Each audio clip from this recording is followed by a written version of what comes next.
Amém, se tiver no meu destino, por que não? É isso aí, tá É vendo? por força maior.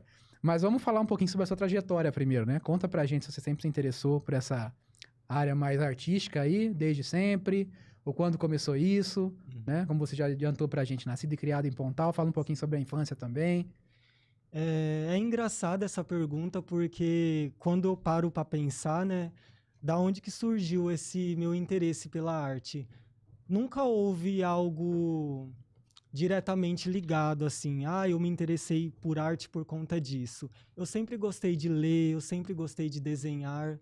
Quando eu era criança eu fazia histórias e eu lembro que eu desenhava muito. Eu gostava de fazer as histórias e ir acompanhando os desenhos, né? E a leitura, desde muito cedo, esteve presente na minha vida. O teatro, as novelas, os filmes. Eu acho que o meu amor pela arte surgiu daí, sabe? Uhum. Eu acho que a arte ela ocupa um espaço na minha vida de acreditar no amanhã, sabe? De acreditar no que eu posso me tornar, sabe? Então acho que vem daí.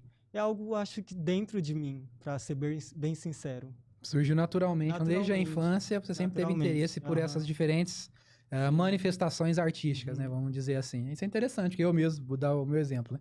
Também sempre gostei de ler, de escrever, mas desenhar já nunca gostei. Lá em casa Nunca fui não tem bom. ninguém que se interessa por arte, assim, nessa proporção, entendeu? A minha mãe, ela gosta muito de música, de filmes, mas, assim, para fazer alguma coisa como um teatro ou alguma coisa do tipo, nunca houve lá em casa. Sim. Então, eu fui a primeira pessoa a dar esses primeiros passos, assim, na arte, digamos assim.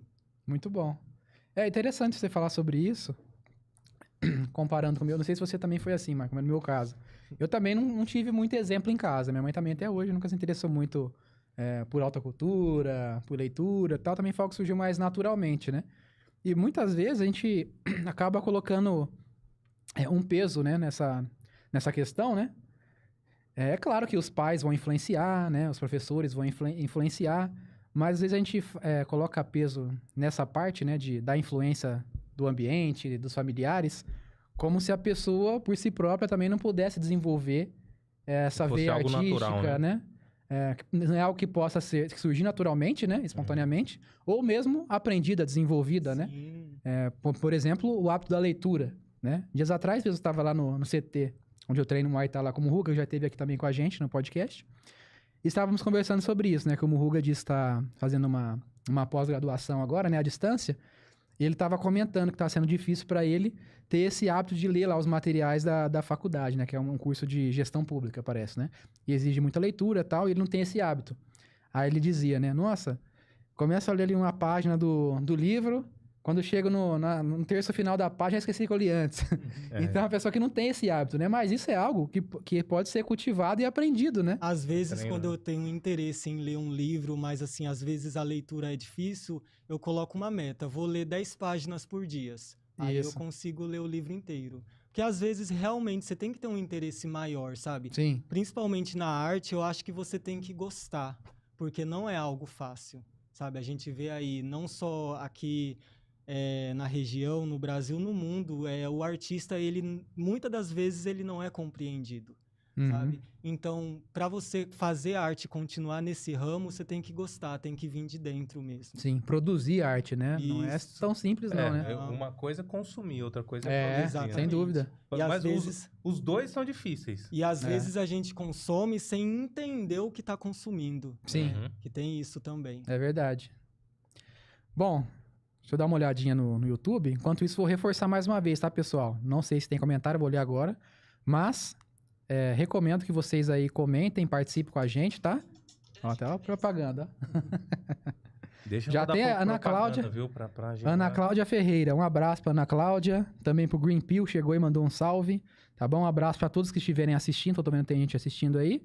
Comente, tá? Com perguntas, principalmente. Ok? Bom, e aí, né, você disse pra gente que desde a infância, então, você tem interesse por essas diferentes manifestações artísticas, né? Mas quando que você entendeu que você, de fato, queria viver disso, passar a trabalhar com isso, né? Tentar buscar isso como carreira para sua vida? Por exemplo, o que surgiu primeiro? A atuação, procurar peças de teatro para participar, né? Ou na parte da escrita mesmo? Qual foi, assim, o seu primeiro interesse nessa parte, assim, focando mais na parte profissional mesmo? Eu sou um artista independente, né? Então eu ainda não trabalho com a minha arte.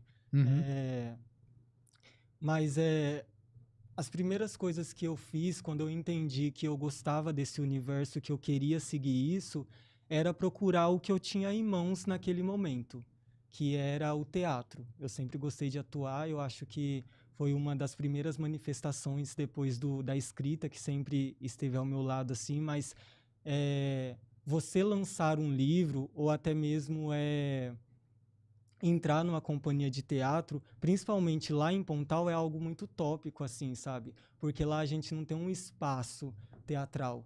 A gente não tem um lugar, assim, para a gente poder ir e colocar para fora os nossos sentimentos artísticos. Até mesmo a Casa da Cultura, até esses tempos atrás que eu fui lá para ver como estava funcionando, estava meio que parado. Então, sempre foi um sonho, sabe? E aí eu fiquei sabendo que um moço que era dono de uma farmácia, ele dava aula de teatro numa escola. E aí o primeiro passo foi ir atrás dele.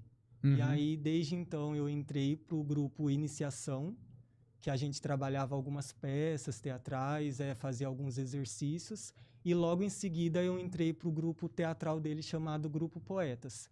E aí eu acho que isso foi em torno de 2014, e aí eu segui até 2020, fazendo teatro com ele, participando desse grupo Poetas. Tempo, Sim, fiz bastante peças com ele. Nessa época você era aluno ainda? Que idade você tinha quando você começou a participar? Eu acho que eu tinha uns 13 para 14 anos. Ah, sim. Eu era aluno. Ah, você é jovem ainda, então. Quantos anos você tem? 25? A idade do meu irmão. Nasci em 1999. Tem idade pra ser meu filho. Meu nascimento já foi Pode falar, Glaucio. O Glaucio quer tá doido de rolar isso. Você nasceu em que ano? 81. Então tem mesmo, né? Eu tenho, velho.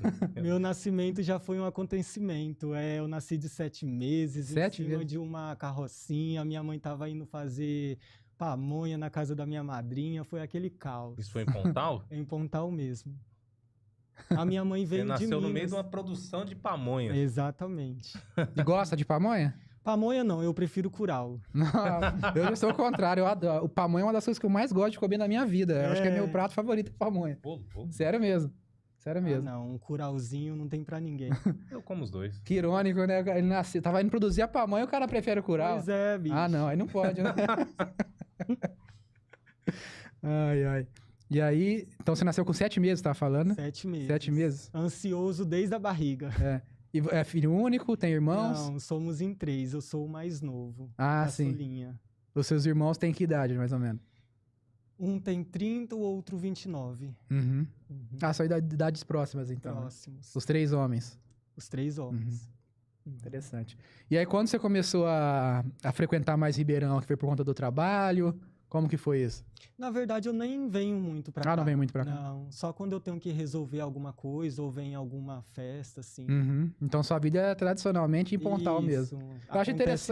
Eu acho interessante isso, desde o início tô focando nisso, né? Porque é muito comum nós vermos pessoas da região que só dormem, né, na cidade. Praticamente a cidade como dormitório, né? Não tem uma vivência local ali, né? Então, eu acho interessante, igual temos amigos que vivem em Brodowski. A cidade minúscula, mas eles vivem realmente ali. Né? O filho faz karatê em lugar, a igreja é ali, trabalha ali, mesmo que trabalhe de casa, ou trabalhe ali por perto. Então, realmente, a vida deles é na cidade, né? Eu acho interessante, né? Porque hoje em dia tá tendo esse fenômeno igual acontece em São Paulo, né? Da metrópole, embora nem se compare Ribeirão com São Paulo, né? Em termos de tamanho. Mas que as pessoas vêm muito pra cá e dependem muito aqui de Ribeirão. E a vida deles acaba sendo mais aqui do que na própria cidade, né? Pra trabalho, a gente depende muito daqui, né? Sim. De Sertãozinho, Ribeirão Preto. Também, Porque lá em Pontal, se você tem o seu serviço já estável, ok, na cidade, mas ao contrário, é só pra fora. Ou usinas, né? Lá é uma cidade bem pequena, bem fechadinha, assim, digamos assim. E aí, voltando lá pra sua atuação no teatro, você começou, então, a ter aulas com esse rapaz, né? Aprender as técnicas de teatro. E aí, ele mesmo organizava as primeiras peças? Como que funcionava essa parte? Ele mesmo, ele que escrevia, ele que fazia dirigia, acontecer. Dirigia, atuava. Em muitas peças, na maioria, ele também era ator. Nossa, que interessante isso. E ele era dono de uma farmácia, falou? Ele é dono de uma farmácia. Mas ele já trabalhou com o teatro antigamente, agora tem a farmácia? Ou ele só fazia isso por hobby mesmo? Eu acredito que desde pequeno ele também se interessa por teatro e tudo mais. Até então, quando a gente conversava, eu sabia que ele já tinha feito teatro com o Américo, de Sertãozinho. Uhum. E aí ele tem esse amor e ele quer levar pra frente, entendeu? Da forma que ele consegue também. Interessante, Que é no né? Porque se não espaço da tivesse uma escola, iniciativa é o que eu dessa... falo pra ele às vezes. Graças a ele, a gente tem acesso a pelo menos um pouco do teatro, assim, Uhum. sabe? O palco, a coxia, a gente entende mais ou menos como que funciona. Então eu devo muito a ele Uhum. e a tudo que eu aprendi estando lá no Grupo Poetas. E você se lembra qual foi a primeira peça que você atuou nessa época aí? Foi O Alto da Barca do Inferno. Ah, sim. Muito bom. onde Já eu leu, já, mãe? interpretei Não. o Parvo. O Parvo? Isso. Interessante. Eu lembro que uma vez, você já assistiu, além da que você atuou, você já assistiu peças da Barca do Inferno? Já. Uhum. Eu lembro uma vez que eu fui trazido com a escola pra assistir aqui no Sesc, que ia ter uma encenação lá do Alto da Barca. Na época eu não entendi nada. Fiquei perdidinho. Eu acho que, sei lá, tinha acho que uns 12 anos na época, era bem novo, né?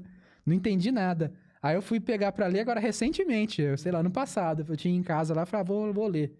E realmente é muito bacana, até recomendo. E é curtinho, né? É bem profunda, né? Aham, Os assuntos, reflexivo. assim. E me lembrou bastante a Divina Comédia, né? Que é ali na passagem, né, pro inferno. E tem o Alto da Barca do Paraíso também, se eu não me engano. Esse eu nunca li, então eu não sei direito o nome. Uhum. Mas eu sei que tem outros do Gil Vicente também, além desse. Então fica até como recomendação a quem tá assistindo. Eu não tenho o hábito da leitura, como nós falamos, né? Esse é interessante, viu? Que tem umas 100 páginas aí no máximo. E são diálogos mesmo, né? Como se igual peças do Shakespeare também. Então é fácil de entender, né? Mesmo para os leitores aí menos profícuos na leitura, recomendo aí pra vocês. Então você participou lá da peça, né? Como o Parvo. Isso. E como que foi a experiência? Você lembra até hoje? Cara, não sei se você se lembra, ele vai pro inferno porque ele tá com caganeira, né? Uhum. E literalmente Sim. eu estava assim, né? Por dentro. Tímido, eu era muito tímido na época. E aí, mas eu tava realizando o meu sonho, né? Então tinha um certo medo, mas ao mesmo tempo uma satisfação de estar ali, sabe? De estar dando os primeiros passos para realizar o meu sonho. Que bacana. Então quer dizer que você era